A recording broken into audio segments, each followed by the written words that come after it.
पाकिस्तान के top doctors के साथ अपॉइंटमेंट बुक करें, वो भी पेशेंट फीडबैक देखते हुए। आज ही ओला डॉक ऐप डाउनलोड करें। ओला डॉक, डॉक्टर का अपॉइंटमेंट आसानी से। अस्सलाम वालेकुम। मेरा नाम डॉक्टर हमाद है और मैं ENT और हेड एंड नेक स्पेशलिस्ट हूँ जो पार्कलैंड में और DHA में प्रैक्टिस करता हूँ। आज का जो मेरा टॉपिक है वो है hearing loss and deafness. Normally ये टर्म डेफनेस इस्तेमाल की जाती है जो लोग मरीज़ मेरे पास आते हैं, because it's a layman term वैसे तो कि जी मेरे वालिद साहब या मेरी वालदा या मुझे कम सुनाई देता है तो I am becoming deaf and but the original term is hearing loss, क्योंकि हम अपनी हेयरिंग को लॉस करते हैं। दोनों का फ़र्क आज की वीडियो का बताने का मकसद है कि दोनों का फ़र्क पता होना चाहिए आपको कि आपने किस वक्त किसका इलाज और क्या करना है। Hearing loss means unable to hear, यानी कि आप सुन नहीं सकते। डेफनेस के अंदर एक टर्म जो भी हमने रिसेंटली पिछले 3-4 साल में हमने रिसर्च की है और सारी चीज़ें देखी है, तो हमने उसको जो एक्सप्लेनेशन दी है वो है अनएबल टू अंडरस्टैंड, यानी आपको अल्फाजों की समझ नहीं आ रही। तो आज की छोटी सी वीडियो है कि आपको गाइड करूं मैं कि आपने किस वक्त किस चीज़ का इलाज कराना है। पहले हम हेयरिंग लॉस पे चलेंगे। डेफनेस हेयरिंग लॉस जो है वो उसके बहुत से फैक्टर्स हैं, लेकिन मेजर फैक्टर जो है वो है ख़ानदानी मर्ज़। कि अगर आपके ख़ानदान में किसी को, माँ को या बाप को हेयरिंग डिफेक्ट्स हैं तो बच्चों में भी आ जाते हैं इन फ्यूचर जाके। लेकिन उसकी और बहुत सी वजूहत है। वन, आपने देखा होगा कि हमारे मोस्टली हमारे लोग जो हैं वो एंटी हाइपरटेंसिव ड्रग यानी कि ब्लड प्रेशर की दवाइयों पे होते हैं। बहुत से लोग डायबिटिक होते हैं और डायबिटीज़ की दवाइयों पे होते हैं।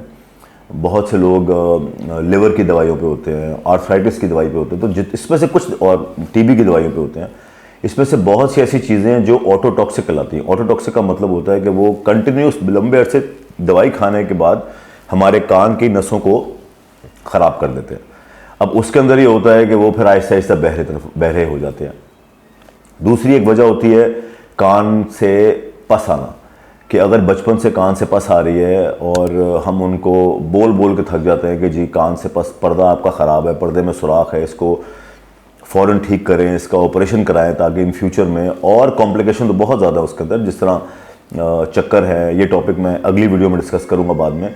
लेकिन इवेंचुअली एक हेयरिंग लॉस भी है कि वो सारी डिजीज़ पीछे कान को ख़राब करते करते करते आपकी हेयरिंग डिफेक्ट्स पे आ जाएगी, जो कि ट्रीट नहीं होता, जो कि फिर वो जारी बात है उसको हेयरिंग एड लगेगा और एक वक्त आएगा हेयरिंग एड भी काम नहीं करेगा।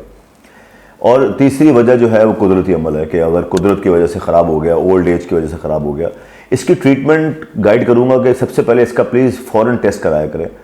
ऑडियोग्राम होता है इसके लिए और टिम्पैनोग्राम होता है। उसके अंदर हम देखते हैं कि 50% से ऊपर है कि 50% से नीचे है, कौन सा कान ज़्यादा डिफेक्ट है और पर्दे की चाल क्या है, ताकि हम हेयरिंग एड लगा सकें। जितना जल्दी हेयरिंग एड लगाएंगे उतना आपकी मेंटल हेल्थ सही रहेगी। जो हेयरिंग लॉस वाले पीपल हैं, अगर वो नहीं लगाएंगे हेयरिंग एड, वो समझते हैं हमारे एक कान से काम चल रहा है, चलने दो, तो ये वही हिसाब है कि अगर आप एक किडनी के साथ जी रहे हैं, आपकी चीज़ों में फ़र्क आएगा। Memory loss, short term memory loss, unable to think properly, decision making, ये सब हमारे कान से चलता है, हमारे दिमाग से चलता है और हमारा दिमाग हमारे कान पे चलता है। ये तो हो गया हेयरिंग लॉस। अब आते हैं डेफनेस। डेफनेस जो है वो आपके पास बच्चा भी आ सकता है, जवान भी आ सकता है, बूढ़ा भी आ सकता है। बूढ़े को हम साइड पे करेंगे क्योंकि वो हेयरिंग लॉस की तरफ चला जाएगा, लेकिन बच्चे जो आपके पास आ रहे हैं वो ठीक हो सकते हैं। अगर टीचर आपको शिकायत कर रही है कि आपका बच्चा कम सुन रहा है और अगर आपके घर में आपको लगता है कि आपके बच्चों को आपने 2-2 दफ़ा आपने बुलाना है तो बुला रहे हैं, तो प्लीज़ उसको चेक कराएं। बिकॉज नाक अगर पीछे से एक साइड बंद है जिसका कोई सिम्टम नहीं है, एक ही सिम्टम है स्नोरिंग, और वो माएँ कहती हैं कि जी क्योंकि बाप स्नोर करता है तो बच्चा भी स्नोर करता है, ऐसा नहीं होता। If a patient is snoring, that means he has a narrow nasopharynx, a narrow pathway for the air to go into lungs and they make noise. वो हमारी ट्यूब को बंद करता है और वहाँ रेशा चला जाता है, जिसे हम कहते हैं serious otitis media, glue year. Glue year अगर पड़ा रहेगा तो वो इवेंचुअली डेफ करेगा 20-30 ईयर्स में, और आप लोग उसको ट्रीट नहीं कराते। उसका ट्रीटमेंट है, हम पर्दे से रेशा निकालते हैं और एक छोटी ट्यूब अंदर डाल देते हैं 1 साल के लिए, वो उस कान को मेंटेन करती है और रेशा फेंकता रहती है। और फिर हम नाक को सही करते हैं, जो एक सर्जरी बच्चों की बचपन में होती है, उसको सही करते हैं और आपकी ट्यूब्स खुल जाती है।